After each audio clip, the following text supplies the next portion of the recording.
Ծաղկևանքի մասին ըստ մեկ այլ լեգենդի Ծաղիկ անունով մի կույս աղջիկ է ապրում։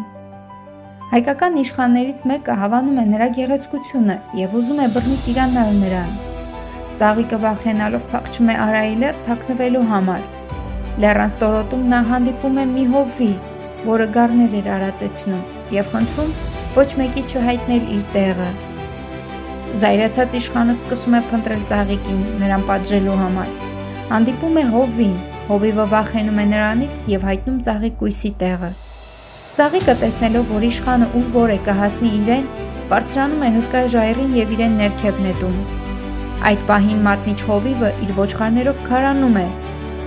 Ծաղկի անվամբ էլ Արայի լեռան վրայի մատուռը կոչվում է իր անունով։ Մատուռի կտուրից կաթացող ջուրը համարվում է ծաղիկ կույսի արցունքները։ Մարդիկ գալիս են և տանում այդ ջրից, հավատալով, որ այն կբուժի իրենց և կենդանիների աչքերը։